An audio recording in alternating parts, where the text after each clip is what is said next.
paranormal. It surrounds us. It's everywhere. Tonight, you will hear from the people who live and work within these highly active locations, all in the efforts to discover America's most haunted. With your host, ghost hunter and author, Dan Terry.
Hey guys, I'm at the Old Diamonds. You know, I can't come back to Franklin County without checking out the Old Diamonds.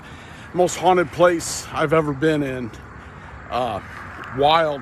We always had results here, and sometimes they were pretty damn frightening. The building is not looking good. Let me show you.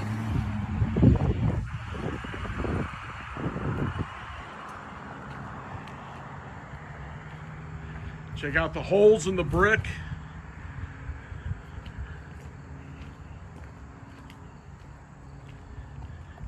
Overgrown. Windows shattered, of course. You know, the idea was to try and save the building. Look at the brick up here. I just think the building's probably beyond saving. I don't know if they're still doing ghost events here. Oh, look at this. Into the basement. No windows left at all. That's not good for it. I want to switch around back to the front, and it's, well, at least the glasses and the doors it's covered up, but it's not looking good either.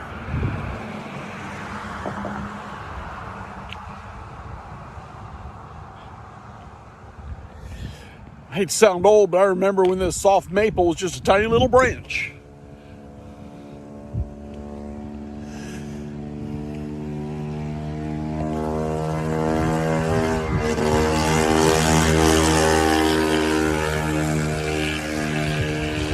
Curious what the front looks like. Oh my God.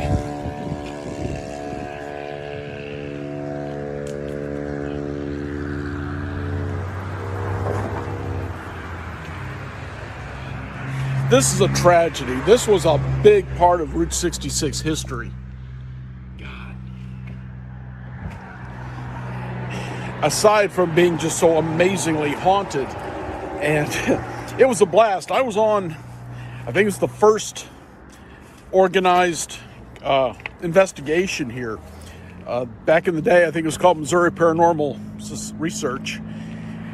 And invited me, and that was Greg and Steven, and it was just a really amazing time. And that was I think the night, it was its last night of being open. They closed. And we're going back to 2000, God, maybe 2005, something like that. So I've been back several times since then. I organized and ran a couple of ghost hunts here for a charity. Check it out.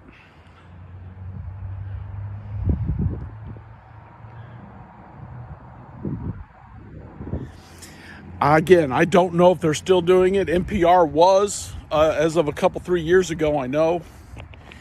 But, God, I don't think I'd want to run one here again.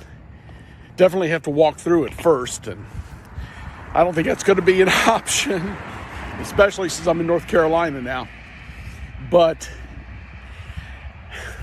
this just, it hurts. Aside from its importance in Route 66 history, it was just such a fun place to ghost hunt because it was always active. Well, we'll keep an eye on it every time I come into town, but it wouldn't surprise me if this place wasn't gone next time. Again, just tragedy. Later, Tater.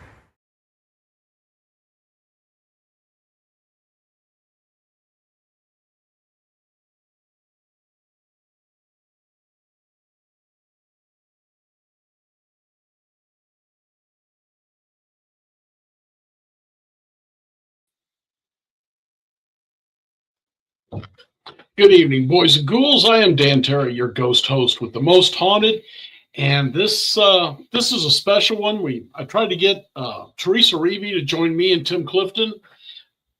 Both of them were there the first couple of times. Tim was with me many times that we ghost hunted that building, and it was again such a amazing place. It was actually among my first, probably the third or fourth ghost hunt I ever was on. And we always had results when I went back. And then I think it was March of this year, tornado touched down in Gray Summit, Missouri, which is where that is. You saw the damage. I don't think the building's savable, and it's a heartbreaker. It really is. I did want to, I have written, of course, for Haunted Times magazine. I had a big article in that on the Devil's Diner. That's what I called it. And then I wrote this one right here in this month's Unex magazine, The Last Call at the Devil's Diner. And I wrote a big article about all the things that's happened to us. Well, not all. I would have needed a book the size of Tolstoy for that. But I did talk about a lot of the stuff that had happened in there and a lot of the history and legends. And then, of course, what it looks like now. So let me bring Tim back, and y'all get to sit and listen to us talk about the Devil's Diner. Hey, Tim. Oh, wait a minute, Tim. Hold on. Or good morning. Go ahead. Or whatever. All right. Hey, Tim, look towards your camera, would you? There he is. Okay. Tim was, I'm sure you heard, I was just talking about this incredible building. And it is a tragedy. It's aside from historical, the building was an amazing architectural concept for the 1950s? Yeah, it was built in about 1954, I think, is when it was originally. There was another restaurant there beforehand, but that burnt down. Friends, when this place started back in the 1940s, they were trying to build a highway across the country. This was Route 66. This was the original, the mother road. And they started out as an all-night banana stand, an all-night fruit stand. And then it was built up a cafe, and it was very busy because think about, going back into the 40s and 50s, there was nothing between St. Louis and probably, what would you say, Tim, Springfield? Maybe Rolla. Maybe Rolla. Yeah, but it was a long way. Yeah. There were some gas stations, but that back then they weren't open all night. Mm-hmm. And so when you were on these long trips, you spent the night in the Route 66 hotels and motels, which that's another thing that's going away.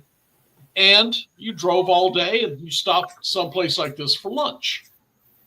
They had a great menu there in the day. Yes, and then of course, when times moved on, they put in Interstate 44. They actually built a new Diamonds, little farther away from it, about what would you say, Tim? Less than a mile up the road. Yeah, it was pretty much right across the other side of the highway. But it was right off Interstate 44, Right, which right. the Diamonds wasn't. They then became a truck stop, and they had small rooms for truckers to rent to sleep in. Tim's research showed there was some not such good things going on there back then. Well, let's just call them shenanigans. Okay. The one thing about that area is in that day, there was only one deputy in Franklin County, the second or third largest county in Missouri. And Franklin County was like the size of Rhode Island, and one officer on. So they could have the problems, fight it out, move on before the officer was even near, and nobody saw a thing. Right, Tim? Absolutely. And what they saw, well, may not have been what was reported. Mm-hmm. Like I said, shenanigans. Yeah, some rough stuff went on there. There was a lot of, colloquial term at the time was lot lizards. Yeah. Ladies of the evening, soiled doves, if you will. That was there for the entertainment of the drivers. And, of course, there's drugs. Anything bad was going on there. So it was an interesting time. Then and I believe now, Tim, if I remember right, that was in 2006. We had our first ghost hunt there. I was 5 or 6. Yeah. I believe it was 6. And I figured that out by looking at my old pictures from that time. Okay. Now, when you saw title text here, I had 2006 there, but somewhere along the line I messed it up. Anyway, Tim and Greg and the others invited me to come ghost hunt with them. We had a very interesting. In fact, that was the first time I met you, Tim. I believe it was. Yes. Yes. You want to tell them how we first met? I'm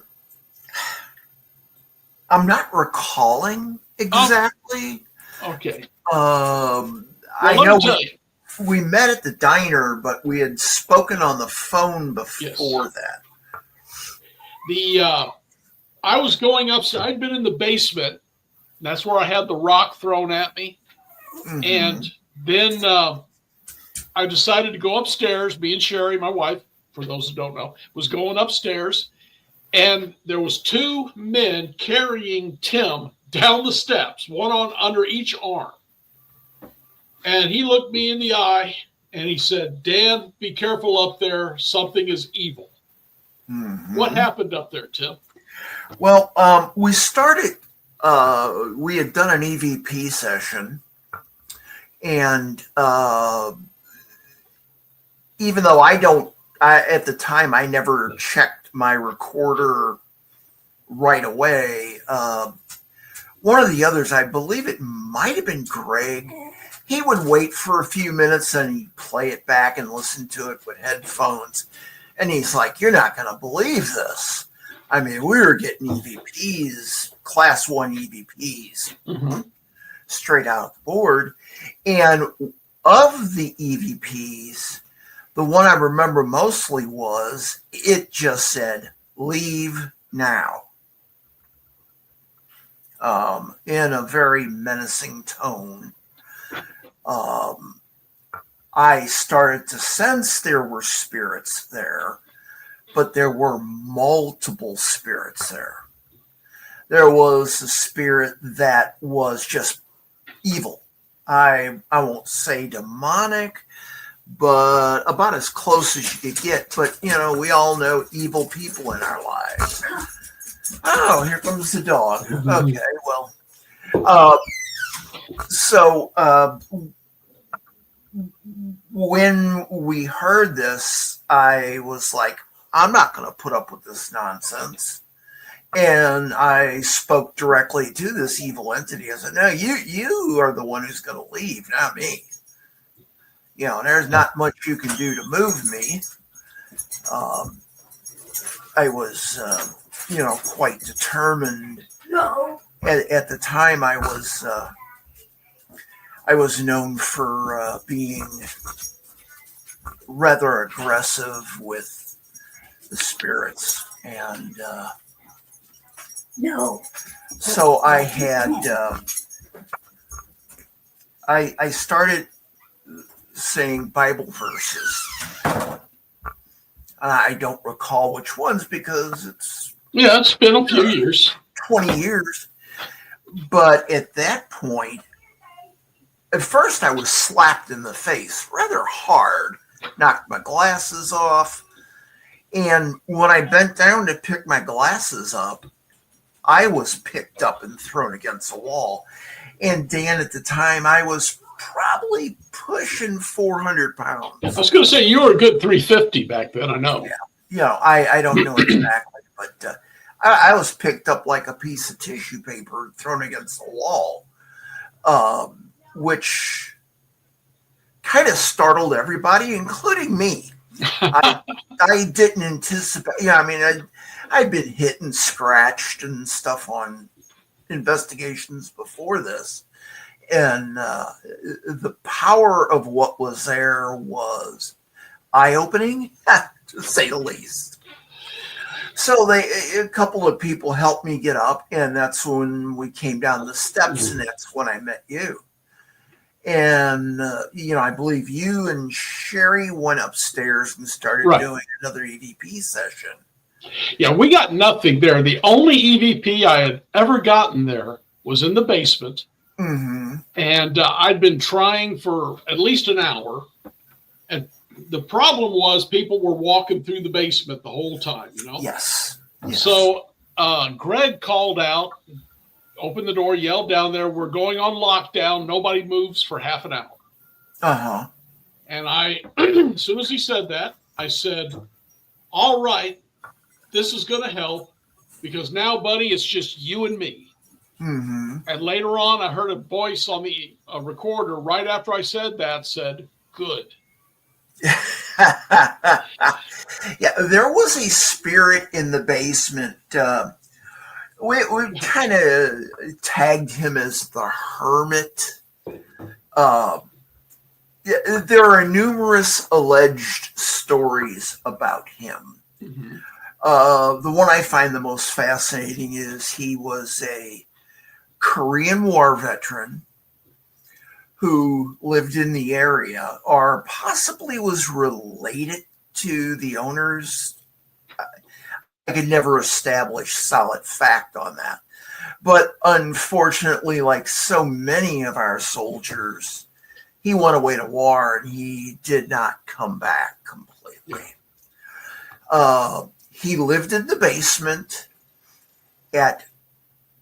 I guess that's the only place they had to put him. And the longer he stayed there, the more territorial he became. And he used to chase the employees out of the basement. He liked to touch the girls that went down there. And it got to a point where, even though it was an operating restaurant, only certain people would go down in the basement where they stored all their supplies. So they had to go down there frequently. Yes. And apparently somebody talked to him and said, "You stay over here." And he started marking his territory with his feces and his urine, almost like a dog. And for several years, as long as the person that went downstairs stayed, on their side of the line, high radio.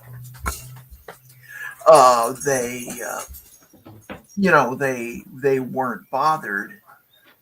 Well, after a while, that became not acceptable, and he started throwing things at people, whatever he had handy. Mm-hmm. Now, the most interesting story about him is, like you had said, the restaurant was the only place to stop from between probably St. Louis County and at least Phelps County, which was, about 80, 90 miles. Sure. So people would stop there to grab something for lunch or whatever. And apparently, or allegedly, I should say, there was some mobster who had stayed there, and our hermit came up out of the basement and got into some sort of altercation with him and his associates. And he threw a butter knife at this guy. Didn't hit him, but he threw a knife at the guy. And when he did, his people, his associates, whatever you want to call them, his goon, chased him out of the building into what was behind their woods. And he was never seen again. Now, maybe he moved on to greener pastures. Who knows? But that was the best story. Is it factual? Have no idea. Right. If it is, it would make a great movie. Maybe something by Quentin Tarantino or something. Well, I know when I was there that night, a rock got thrown, missed my head by maybe 6 or 8 inches, and it shattered. It was thrown so hard it shattered.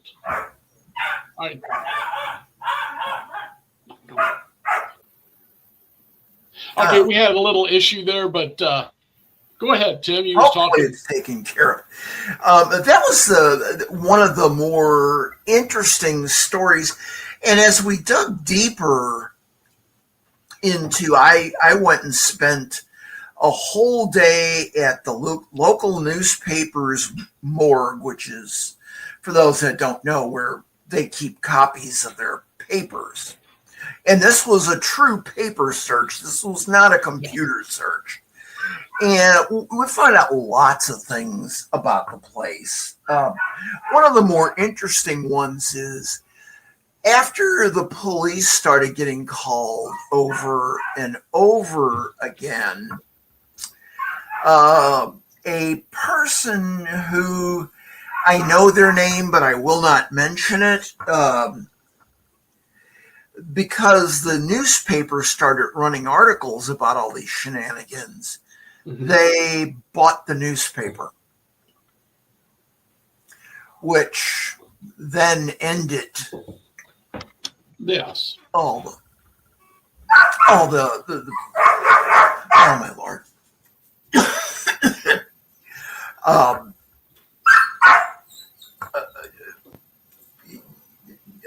Sorry, Dan, I lost my track. Okay. Well, I was talking earlier that rock had come by, it shattered, it nearly hit me. The second, I was there for the first and third investigations. I wasn't there for the second one. They had a news reporter from the paper, and I'm sure it's owned by other people by now, and an old rusty knife that had been laying on the floor, and I seen it when I was there. Apparently, it got picked up and thrown end over end and slammed into the metal ductwork near where that reporter was standing. Yes. So, and to the best of my knowledge, the people that own the newspaper also were part owners of the truck stop. They're very well known in Franklin County, and I'm not gonna. Doesn't matter. But they through their efforts kind of squashed any news coming out of the place. And personally, the truck stop with the diamonds was a wonderful place for me as a kid. My grandparents' farm was less than a mile from there. And every time we went to my grandma's house, Of course, we stopped for breakfast at the Diamonds, and if my father had his way, which often he did, we would then come home and have dinner at the Diamonds. So the food was wonderful. I agree with my father. He was an over-the-road truck driver. He said the Diamonds had the best biscuit and gravy in the country. And he's traveled all over the country. So, it was, the restaurant part was wonderful. However, what went on in the upstairs part was not so wonderful. Right. There were 6 or 8 bedrooms, if you could call them. They're just little single rooms. They had a bed, lamp, and a nightstand, and that was about it. And there was one common restroom and shower for the truckers' use also. Lots of shenanigans went on up there. I'm sure it did. Hey, Tim, before we go on, I do have to break for a commercial. So hang on to that because there's more I want to talk about that place. Okay. Back in a minute. Friends, this place was incredible. I cannot brag enough about, and I can't thank Missouri Paranormal Research enough for letting me in there so early in my ghost hunting time. And again, I started back in the late 70s, but I had quit because being a military and a cop, you wasn't allowed to do things like this. And once things kind of changed a little bit, it helped out a lot. I was able to do it. But it was just such an amazing place. And there's a couple things that I want to show you here real quick, friends, and then we'll be right back to talk more about the Devil's Diner.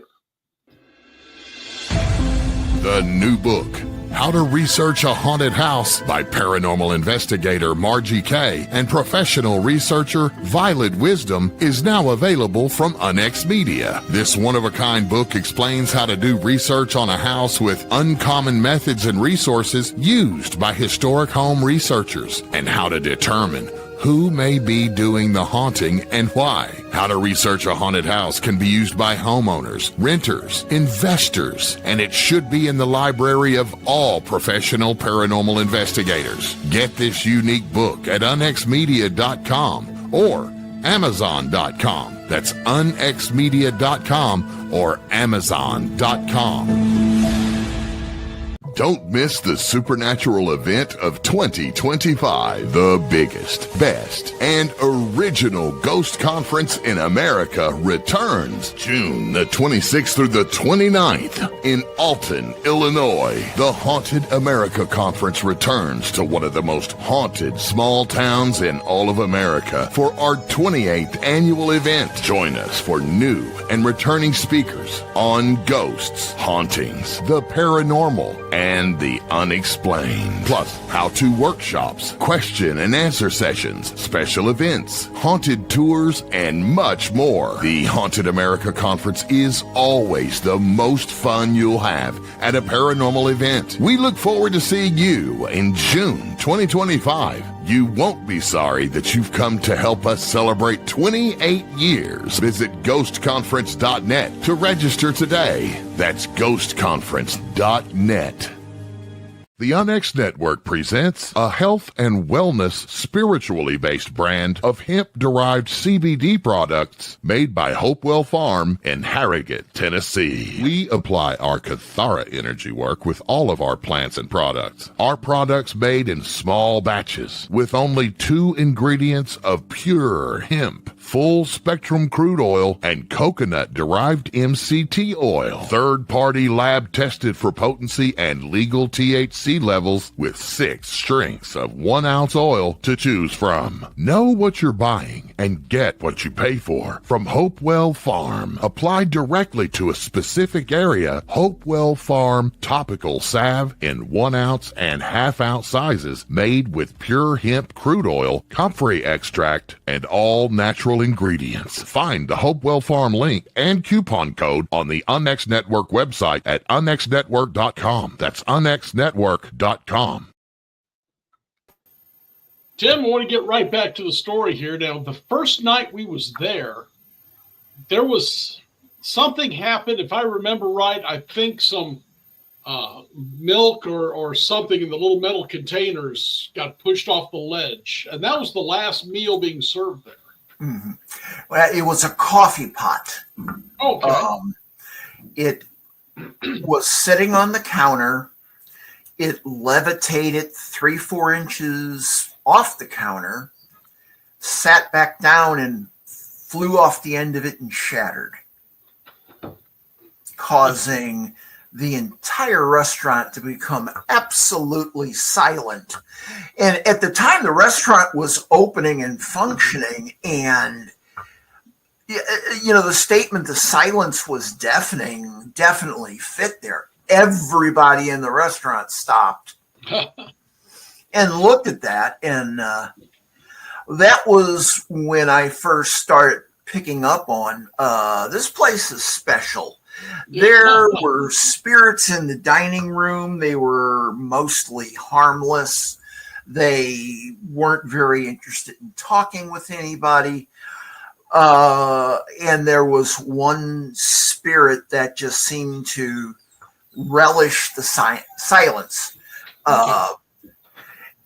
Through later research, we found out, and we believe that there was a truck driver who died of a heart attack in the restaurant while eating a meal.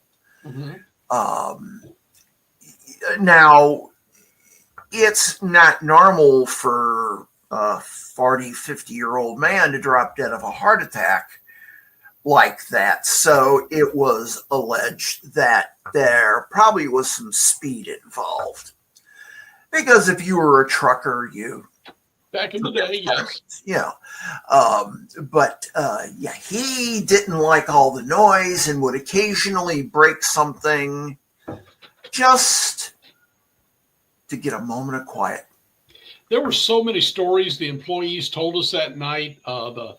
I know the black shadow, someone opened the basement door to go get something, and a black shadow came up through. They all seen it. Mm-hmm. And it was flying, went right over the guy's head, and disappeared in the kitchen. And that's when they decided to call you guys in. Yeah. We had done a walkthrough when we first got there, which was not a complete walkthrough because the restaurant was not only still running, but it was rather busy. Mm-hmm. So we had to kind of walk around the employees. But after they closed down, we started really walking around looking, and we discovered a stairway that went, well, we didn't know where it went. It went to a black hole, basically. And of course, me being me, I started heading down the steps, and it was multi-level to get down to the basement. And I got down 4 or 5 steps, and the blackness came towards me. I wasn't going towards the blackness. It was coming towards me. One of the other investigators that was there was Greg's wife, who was an interesting character. She claimed to be Wiccan. I didn't really see much evidence of that, but I took it at her word. It was the first or second time I had met her. She kind of was a pain in the rear, but she grabbed me by the shoulders and said, "Don't go down there." Okay. And I'm like, "I'll be okay. I'm going to go down there." Well, we stood there on the steps for a few moments talking about it, and all of a sudden I realized I was standing in complete darkness, but I could turn around and look and see all the fluorescent lights on in the kitchen. Mm-hmm. And the temperature dropped significantly, probably 8-10 degrees. I don't remember. Somebody had a temperature sensor, and then it went away. I don't know what that was. I don't know if that was a warning. I just don't know. But Okay. that was probably my first experience that I really noticed this place was very active, and Whatever was in there was very strong. yes, it was. What was down in the basement was at least as strong as what was upstairs. Well, he could throw things. I could give you that. That's the only thing I had going. So, And go ahead. he wanted to be left alone, and that's what we didn't do. So he got upset. When we went upstairs and past you, Sherry and I was up there for some time, but we didn't get anything to speak of at that point. You came back up. You put your head in the dragon's mouth again. And you sat down across from Sherry and was talking to the spirits. And I took a photo. Well, I took a big series of photos, but this is one. And friends, there was nothing up there. I mean, we were getting nothing. Mm-hmm. Then you started talking to what we called the bully. Mm-hmm. And the way folks Tim described it, he was a killer. He was a mean person. And he had a guy with him that we called the toady because he just did whatever he was told. Mm-hmm. There was a woman, and you said you thought was a prostitute that this guy had killed. Yes. And she was with child at the time, and there was another spirit that you thought was the child. Yes. When you was talking to her and trying to tell her he cannot hurt you, you don't have to stay here, I took another photo. Now, friends, there was no air conditioning up there. It was hot up there. Yes, it was. The windows were not broken. There was no wind. But when I took this next photo, while he was talking to the spirits, I got the shot of 3 bright orbs over his head and one near the floor. And the reason that I bring this up, and I'm not a big believer in orbs. I think orbs are sometimes spirits. I think that's one way they can present. Usually it's dust or moisture, but there was nothing to cause dust or moisture in there. No, it was dry as a bone. There was plenty of dust, but nobody was moving or anything. Mm-hmm. But it was when you talked about 3 spirits or 4, I got those 3 amazingly bright orbs over your head. Yes. And that was the start of my belief that our orbs are more than dust and moisture. Yeah, well, they can be. A lot of times they are dust and moisture. Probably 70 or 80% of the time. I'd say a lot of the time it's moisture or dust. But those, again, as I've always said, it's preponderance. It's preponderance of the evidence. Uh-huh. So, well, when you start seeing dust orbs, even though they're very light, they still have mass and are pulled down to the ground by gravity. yes. If you're in a place where there's no wind and you see dust orbs going up or moving at right angles or things like that, you've got to believe there's something else. And over the years, we've seen millions of orbs, millions of them, and probably 99.9% of them are dust. But as a paranormal investigator, to just blank rule something out, oh, it's dust, don't worry about it, Well, is a disservice to yourself. when we were in the John Bush Brewery, and I had a K2 meter sitting on a piano, and you said the spirit you felt was over there, the meter started going off. I took a photo, there was an orb right over it. That is, to me, preponderance of the evidence. I had your sensitive abilities, the electrical meter going off, and a photo. Yes. Yeah. That's a preponderance of the evidence. Yeah. What is it? 1 is a happening, 2 is a coincidence.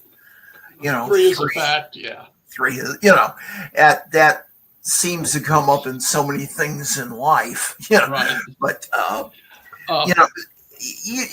for a moment here, and we're getting close to the end of the hour. It goes by so fast. When I made a trip to the truck stop a couple weeks ago, it was a very emotional time for me. And what I want people to understand, and I didn't grow up in Franklin County, but I spent a whole lot of my time in Franklin County. Right. And the truck stop was it. It meant you were there. I won't say it was in the heart of Franklin County because I think it probably is more on the eastern side, but the building in itself, paranormal stuff aside, was just an awesome Art Deco style building that you had to admire the architecture of it. Mm-hmm. It was built for a purpose. It was built to be a restaurant. And that's how it was designed, where, nowadays most restaurants are just built in a building somewhere. Right. And they make the restaurant conform to the building. Well, in this case, the building conformed to the need. It was a very ambitious building. Thinking back in the 30s and 40s, it probably cost $150,000 to build that building. And to try to understand the desolation that was Route 66. You hear all these stories about, Route 66 was great and blah. In truth, Route 66 was a winding ribbon of blacktop with hairpin turns everywhere. It was not.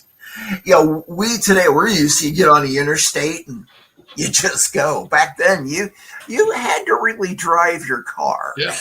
And it was the word beacon kind of, it was a beacon to, I can imagine it being 2:00 in the morning and you're dead tired and you come up over a hill and see all these lights and cars and people everywhere. Mm-hmm. Yeah, it was a great spot, and to lose that building is sad. It is. And let me go back to some of the ghost stuff in there, because the employees told us so many stories, we don't have time to even begin to touch them. But yes. The story I like to share was, I was sitting at the police station on a Sunday afternoon, had a knock on the door.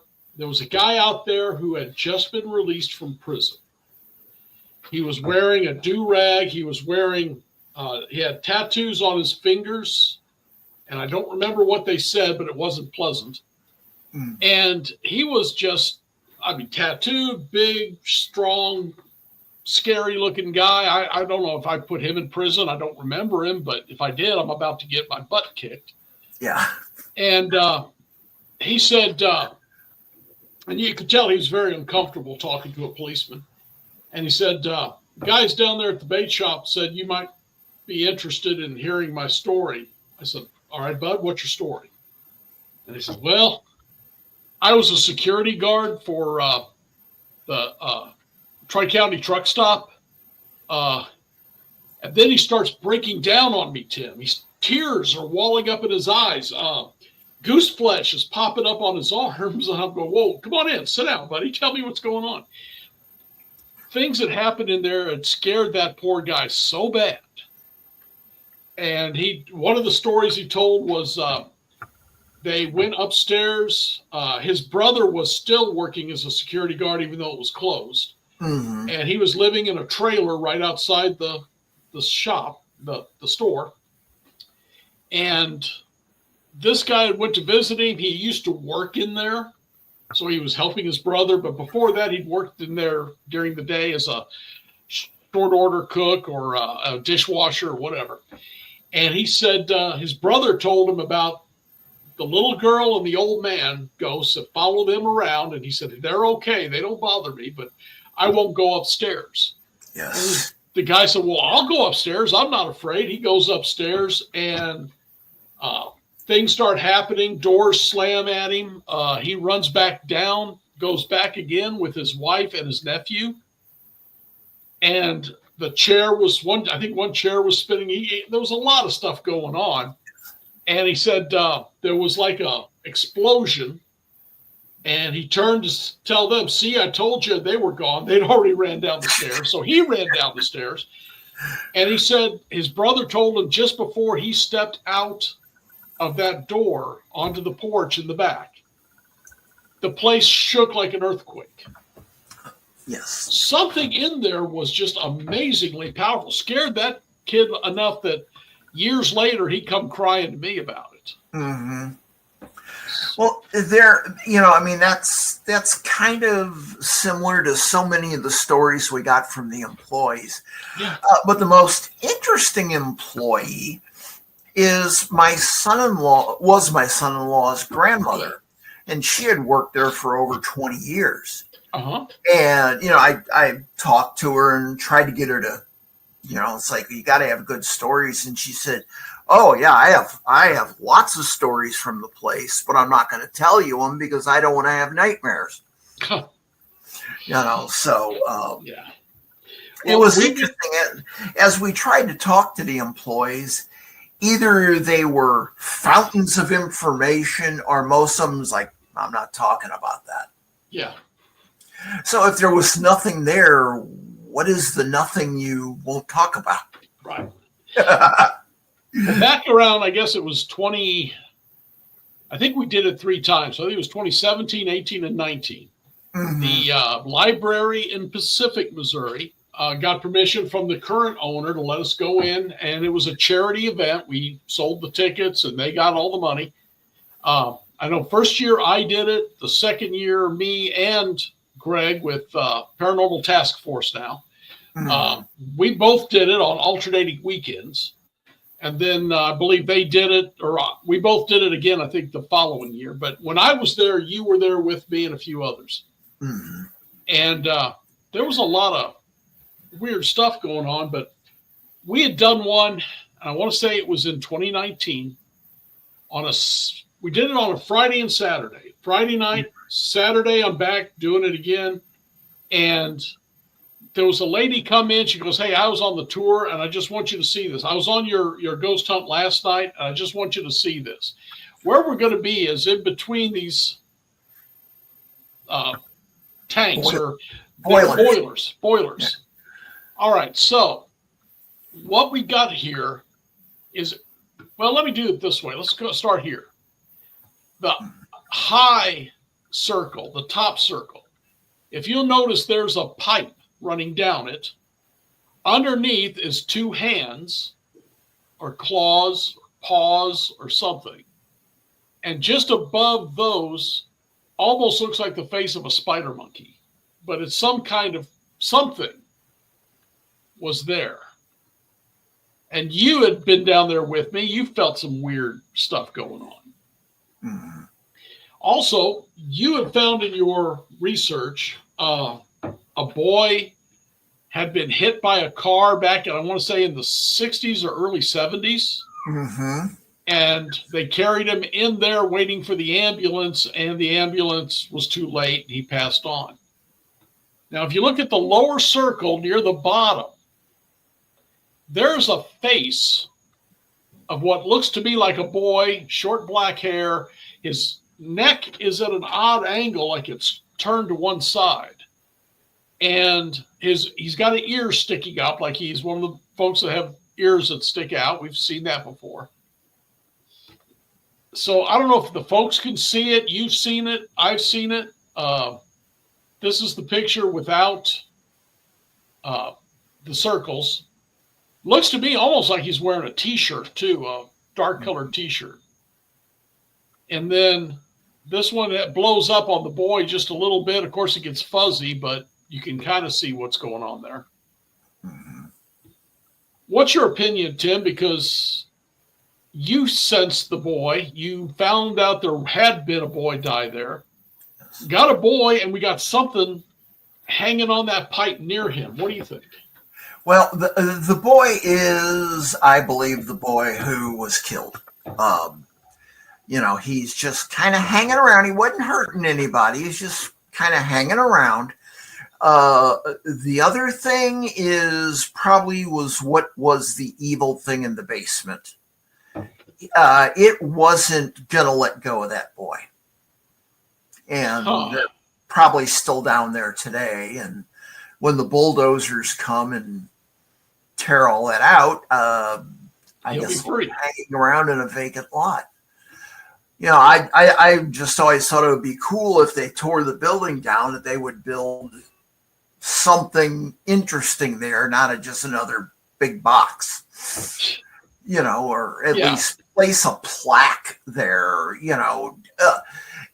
one of the other interesting things about the basement, besides spirits, we discovered a hidden tunnel that went underneath what was Route 66. Now it's Missouri AT, Highway AT. Right. And it went all the way out to the highway where it was cut off and you could see where it was filled in. That room was almost the size of the restaurant itself. And it's always puzzled me for years. Why would you build a tunnel under a highway in a great big massive room? What was going on there? Right. Shenanigans. That's all I can think of. But we had found evidence that there was a young lady who had a small child who went there and was never seen again, nor was the child. And of those 3 orbs above my head, 2 of them were her and the child. They came to a unnatural end. Let's put it that way. That it's reported. Again, it's not fact because, well, when the owner of the restaurant owns the newspaper, your reporters probably tend to not write bad things. But allegedly, she tried to escape him. He grabbed her on the big landing and cut her throat from ear to ear, killing her. And the other one, the toady, as you like to call him, and what a great name, they grabbed the kid, and the kid met his end in the incinerator. Now, we have no evidence of that. That's the things you and others have sensed. Yes. The spirit of the woman was very, very angry and wouldn't let any of the other spirits leave. Okay. Is she that powerful? Is she the one that threw you around up there? I don't think it was her. I think it was something else that didn't want any of this information discovered. Okay. She was powerful, but not that powerful. Well, I know we're running out of time. I do want to show the folks, if you didn't see it in the beginning when I ran that little video clip, there was some pictures Tim took of the building, and since the tornado, this is what she looks like. Mm-hmm. Tim, I don't see her coming back. I don't either. I would say that is a $5 to $7 million job to try and save her. Well, I walked up. I didn't go in the building because it looks structurally unsound. Sure. But you could see in spots evidence where the roofs collapsed. Now that it's completely open to the environment, it's going to deteriorate very fast. Yes. That's a shame. But it is a shame, but that's, you know what? We got in there more times than a lot of folks, so yes, I'm pretty satisfied with it. You know, as I always say, if you find something interesting, take a picture of it because you don't know if it's going to be here tomorrow. That's it. We got plenty of pictures of that, just like Enoch's Knob Bridge. That, and, you know, one of our success stories, the Harney Mansion, which, yes, man, folks, if you get a chance, just check out, it's HARNEY Mansion. I think it's .com or it might be a .org. I'm sure, but you can find it. That building was a complete disaster the first time we went in there. And like although I'm in no way going to claim credit for saving the building, we helped. Yeah. And that place is gorgeous now. Yes, it is. It is. And when we was in there, you couldn't walk up stairs because of had 2x4s or 4x4s running on the rafters. You had to balance through it. We had some shadow work there. The shadow people were kind of crazy. But we'll talk about that another time. Tim, thanks for coming on and sharing your memories of Tri-County Truck Stop, the Diamonds. Yes. It's been fun it's talking with you. Teresa was not able to join us because yes, she had her own batch of unique experiences there. Well, maybe we'll do a part 2 here before long. Well, that would be, it's my intention probably next week. I've got to go to Washington several times. I'm going to go by and get some pictures. Suspect it's going to be a parking lot, but hopefully they build something there. Well, when you, if you can find some more of your old evidence, I'll look for, I didn't have much. And what I did have, that computer crashed years ago. Well, what I have is stored away on disk, and with dealing with my arm surgery I just had, I couldn't lift those boxes off the shelves. Well, if you find some, we'll do a part 2 and we'll get Teresa on next time. Okay. All righty, Dan. Thanks for having me. Thanks again, Tim. And you take care of that arm. All right. Oh yeah. Yeah. All right. Oh, my friends, it is a shame. And I know it sounds weird for me to be this way about a building. It was one of the first. It was the first that was really active for me. I think it tested my mettle, and I come out right and kept ghost hunting after that. So maybe that's why it's so special. Hey, got to go. I'm running really low on time. Check out unxnetwork.com. Remember all the free stuff I talk about each week, what you could get if you're a member, including the magazine. Comes to you by email once a month. And this one here is a very recent one where I did an article on dolls. And as I said, this is one coming out now, the May issue, Last Call at the Devil's Diner. And I really do believe that's what's going to happen to it. It's going to be over. Well, you all take care of yourselves. Watch out for tornadoes. I guess we're kind of in that time of year. Yeah, that tornado did a number on it. But anyway, just remember, friends, to stay spooked, okay? Good night.